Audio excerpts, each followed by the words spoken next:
දවසක් ගෞරවනීය මාධ්‍යයට මම අසේල සම්පත් ජාතික පාර්ලිමේන්තු පෙරමුණේ නායක ඊයේ පාර්ලිමේන්තුවේ අපි දැක්කා කතා කරනවා බිමල් රත්නායක ඇමතිවරයා අධිවේගී මාර්ගයේ සේවා ස්ථානයේ බද්ද රුපියල් 10000කට තමයි දීලා තියෙන්නේ 99 අවුරුද්දට කියන එක.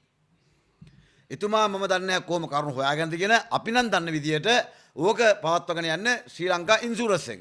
හරි? සහ නාගරික සංවාධිකාරිය. හරිද? අපි දන්න විදියට.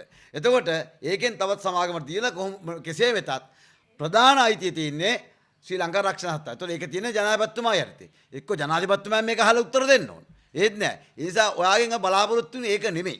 ඔයාට කියන්න දුන්න ඇමතිවරයෙක් හැටියට අධිවේගී මාර්ගයේ සේවා පියසේ තිබෙන ආහාර පාන අස්පගණ මම තමයි පහුගිය කාලේ පුරාවටම ඔය අධිවේගී මාර්ග යනකොට බිත්තර රොටියද අරකද මේකද ප්ලේන්ටියද රුපියල් 80ට 150 ටිකට් එක යම් මට්ටමක හරි මිලක් අඩු කරන්න සමත් උනේ මම කොට ගිහිල්ලා සහ පාරිභෝගිකාරිය ඒ වැටලීම් වලට ගිහින් නිසා. ඒ නිසා ඔබතුමාට කියන්න තුනේ අධිවේගී මාර්ගයේ 10000කට 99 දීලා තියෙනවා නම් එහෙමනම් කරන්න තියෙන්නේ මොකද්ද? අධිවේගී මාර්ගයේ තිබෙන අර පොදු වැසිකිළිය ඒක නොමිලේ භාවිතා කරන්න දෙන්න ඕන. මොකද සෑහෙන ප්‍රමාණයක් දුර පළාත් වලින් එන අය ළමා ලපටි මේ සියලු දෙනා මෙතන ගිහලා රුපියල් 40ක් 50ක් දීලා මුත්‍ර කරන්න ඕන.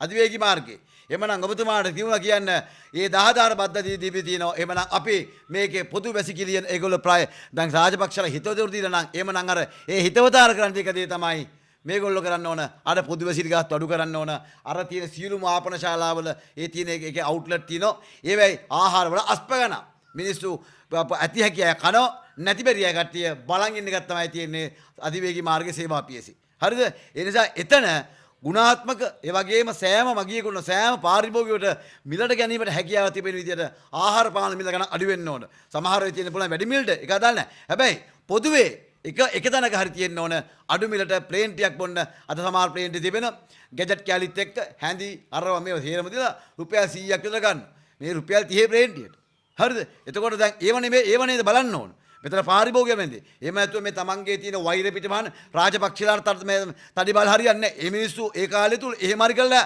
අධිවේගී මාර්ග හදලා තියෙනවා